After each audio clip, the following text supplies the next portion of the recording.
Bueno, como continuamos con Lucas, hemos encontrado algunas gemas preciosas por allá. El día de hoy no va a ser la excepción. Les voy a pedir que abran la palabra en Lucas 10. Vamos a leer un poco de este texto para poder comentarlo y ver qué tiene el Señor para nosotros por aquí. Lugar muy importante. Ya verán ustedes por qué. Esta misión que Dios tiene está y sigue presente, prevalente y continúa para con los que no creen en Él a través de nosotros. Vamos a leer Lucas 10. Dice: después de estas cosas designó el Señor también a otros 70, a quienes envió de dos en dos delante de Él a toda ciudad y lugar a donde Él había de ir. Y les decía: la mies a la verdad es mucha, mas los obreros pocos. Por tanto, rogad al Señor de la mies que envíe obreros a su mies. Id, he aquí yo os envío como corderos en medio de lobos. No llevéis bolsa, ni alforja, ni calzado, y a nadie saludéis por el camino. En cualquier casa donde entréis, primeramente decid: paz sea a esta casa, y si hubiera allí algún hijo de paz, vuestra paz reposará sobre él, y si no, se volverá a vosotros. Y posad en aquella misma casa, comiendo y bebiendo lo que os den. Porque el obrero es digno de su salario. No paséis de casa en casa. En cualquier ciudad donde entréis y os reciban, comed lo que os pongan delante. Y sanad a los enfermos que en ella haya, y decidles: se ha acercado a vosotros el reino de Dios. Mas en cualquier ciudad donde entréis y no os reciban, saliendo por sus calles, decid: aun el polvo de vuestra ciudad, que se ha pegado a nuestros pies, lo sacudimos contra vosotros. Pero esto sabed, que el reino de Dios se ha acercado a vosotros. Y os digo que en aquel día será más tolerable el castigo para Sodoma que para aquella ciudad. Ay de ti, Corazín, ay de ti, Betsaida, que si en Tiro y en Sidón se hubieran hecho los milagros que se han hecho en vosotras, tiempo ha que sentadas en cilicio y ceniza se habrían arrepentido. Por tanto, en el juicio será más tolerable el castigo para Tiro y Sidón que para vosotras. Y tú, Capernaum, que hasta los cielos eres levantada, hasta el Hades serás abatida. El que a vosotros oye, a mí me oye, y el que a vosotros desecha, a mí me desecha. Y el que me desecha a mí, desecha al que me envió. Volvieron los 70 con gozo, diciendo: Señor, aun los demonios se nos sujetan en tu nombre. Y les dijo: yo veía a Satanás caer del cielo como un rayo. He aquí os doy potestad de hollar serpientes y escorpiones, y sobre toda fuerza del enemigo, y nada os dañará. Pero no os regocijéis de que los espíritus se os sujetan, sino regocijaos de que vuestros nombres están escritos en los cielos. Amén. Pues es palabra de Dios. Qué hermosa palabra tenemos para el día de hoy. Como saben ustedes, esta misión de los 70, este es el segundo envío misionero, que inclusive nada más Lucas es el que lo trata, y los envía de dos en dos. Debían de ir de avanzada, como leímos, a las ciudades que Jesús habría de visitar.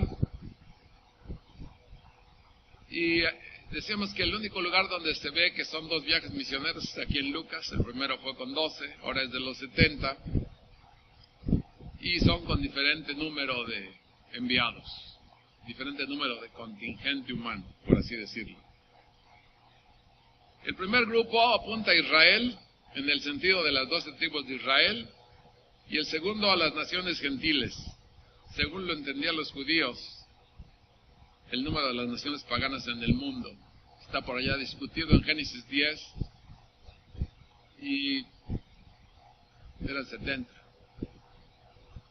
Es importante hacer mención que Lucas le da más énfasis, se caracteriza más que ningún otro evangelio, vamos a decirlo así, en poner prioridad a la situación de los pobres como el ámbito de las misiones. Esto es algo preferente para Jesús.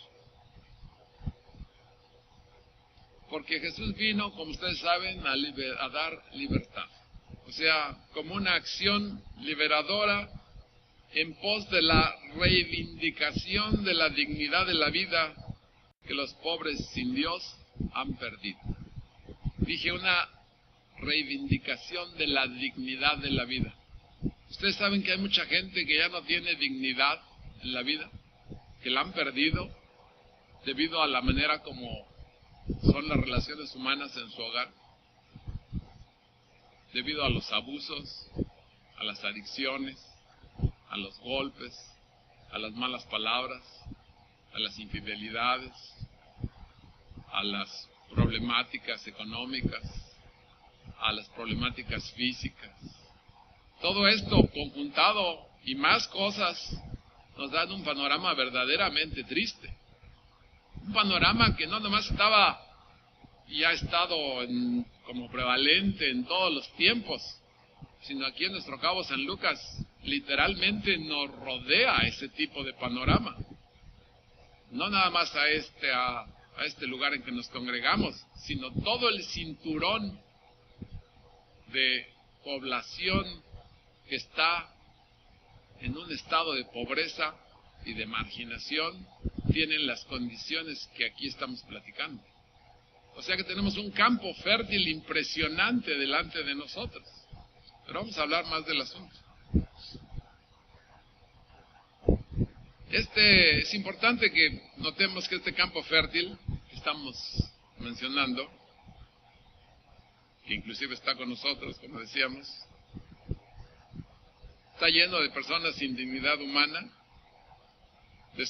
por el desconocimiento completo de cómo quiere Dios que vivamos. He ahí la clave del asunto. Cómo hemos de vivir según lo que Dios nos dice. Jesús, sin lugar a dudas, se hace solidario con los desposeídos y en contraste pone en juicio a los opulentos, para enseñarnos al final la ética de compartir. Como quien dice aquí en México, la gente, móchate, no te hagas el oxiso. Así vemos que el mundo gentil fue influenciado por su ministerio y sigue influenciado por su ministerio. Ahora los gentiles influencian hasta los que antes, a los judíos.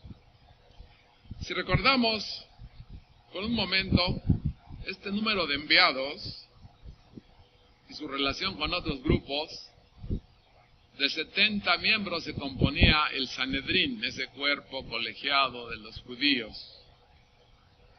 más el sumo sacerdote, pero no lo contaban como tal.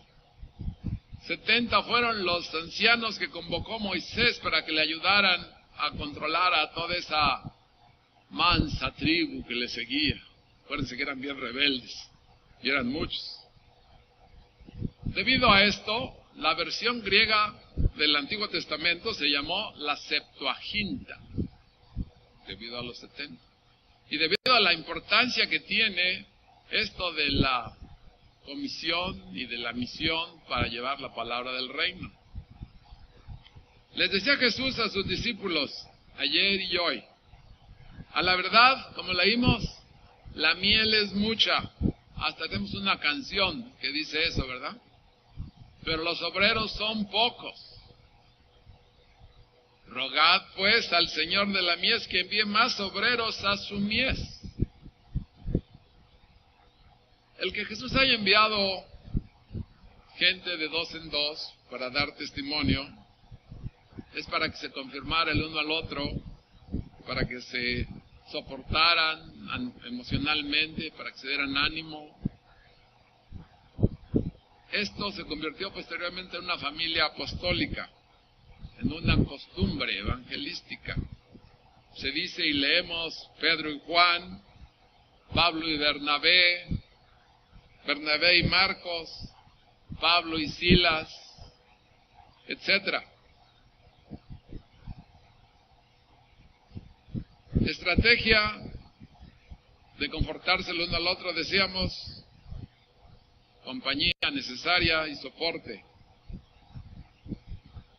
para la dura tarea de comunicar el Evangelio, porque a veces es poco gratificante comunicar el Evangelio. A veces, como vimos, el Evangelio es rechazado. No es tarea para llaneros solitarios. Hay que ir de 2 en 2 o más.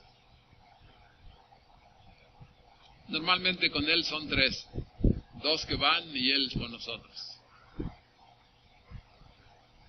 Jesús invita y pone énfasis a orar por la misión. Dijo, rogad que el Señor de la mies envíe más obreros a su mies. Es que resulta que hay una falta de equilibrio entre la oferta y la demanda. La mies es mucha y los obreros pocos. Qué bonito se oye cuando lo cantamos, ¿no? Se oye bien padre, la verdad esa canción es muy bonita, rima muy bien, pero es una realidad tristísima. Qué horrenda realidad. Déjenme decirles que esta iglesia fue fundada por alguien que oyó que necesitaba irse de misionero. De hecho, la mayoría de ustedes conocen a los Lynch, y los que no los conocen, pues ellos mismos en sus palabras nos comentaron que un día el señor Lynch era un arquitecto que trabajaba en aeronáutica espacial. Cuando se jubiló, pues de eso, todavía estaba jovenzón, tan joven como algunos que cumplimos años hoy. Y conste que no dije el número, soy bien claro. Y resulta que, oyendo a un predicador hablar de la necesidad de que la mies sea trabajada por los obreros de Dios, se pararon él y María Lynch. Y después nos comentaban que aquel que estaba dando la palabra dijo, ¿y estos viejitos para qué se paran? ¿Qué creen que van a hacer de vacaciones, a retirarse, a sobarse los huesos en algún lugar que escojan? Y déjenme decirles que cuando Dios envía a alguien a fundar una iglesia, pasan cosas como las que han pasado aquí. Hemos dicho que aquí yo creo que ya si estuviéramos juntos todos los que hemos estado aquí algún día, ya seríamos unas 10 iglesias de unas 1000 gentes, seguramente.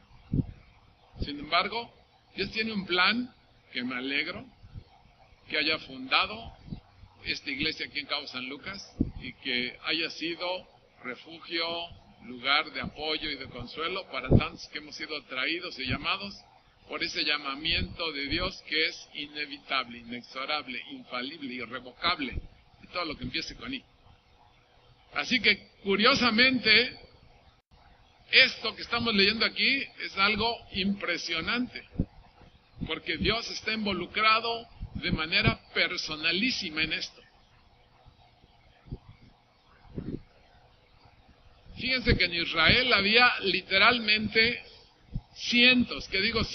miles de sacerdotes y de religiosos, todos los judíos son súper religiosos, hasta el día de hoy. Hay algunos que traen sus cairelitos, nunca se han cortado el pelo, como dice la palabra, y su sombrerito.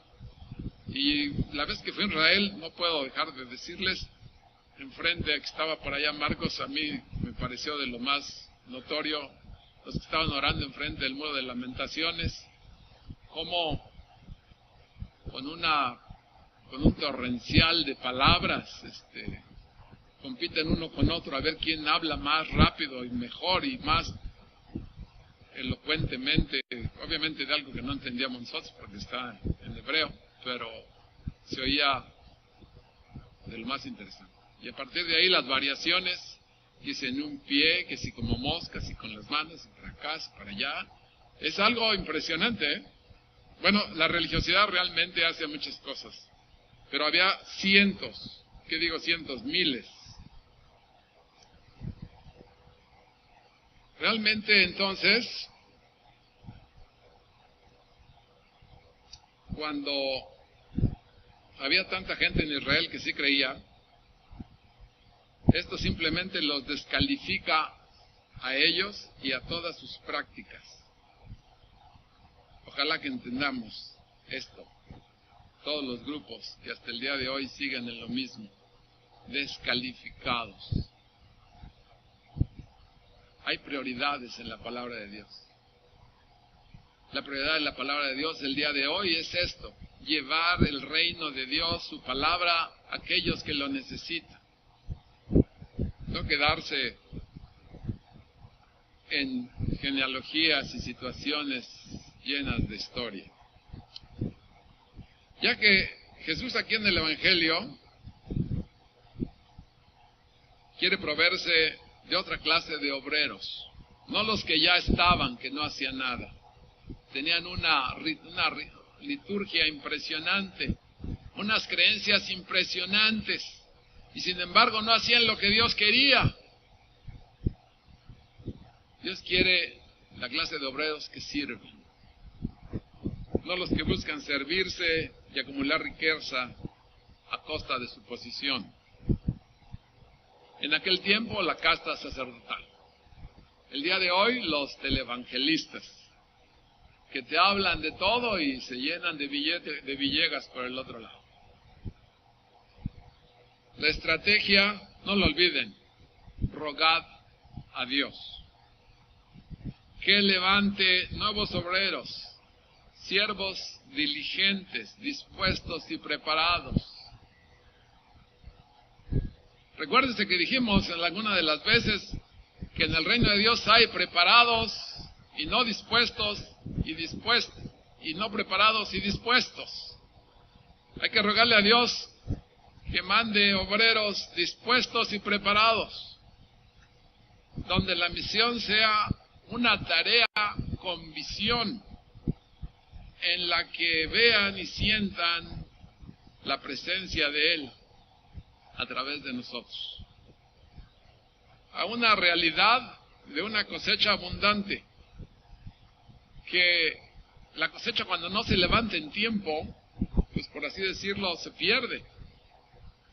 Aquí sabemos que nada se pierde porque Dios es el soberano de todo, pero Dios quiere que tengamos esta premura de tiempo y de acción para que le entremos a esa cosecha que, por así decirlo, se pierde por falta de compromiso. Definitivamente nadie se le va a escapar a Dios de los que los tiene llamados, pero Dios quiere que nosotros, los que estamos ya llamados, adquiramos compromiso. Algún predicador bien importante decía que a él le gustaba predicar como calvinista, pero luego como armeniano, porque es la única manera como se podía comunicar. Sin embargo, sabemos que todas las cosas están ordenadas por Dios y no hay una sola hoja de un árbol que caiga sin su voluntad. Así que la palabra de Dios es una arenga, es una exhortación para nuestro servicio a Él. Leíamos por allá del versículo 3 que el Señor repite la tradición judía. Esta no es una cosa que el Señor hubiera dicho, pero se la dijo para que les sea sutil y mordazmente hiriente a aquellos, ya que los que estaban allá se consideraban ellos corderos y los gentiles los consideraban lobos. Por eso dijo el Señor: de aquí yo os mando, yo os envío como corderos en medio de lobos. ¿Qué manera tenía el Señor de provocar movimiento? Ya que Israel, Jerusalén, los judíos de ese tiempo tenían una falsa imagen piadosa y persiguieron ahora a quien deberían de recibir con alegría, a Jesús, el Mesías. Los lobos, la jerarquía religiosa, ya que en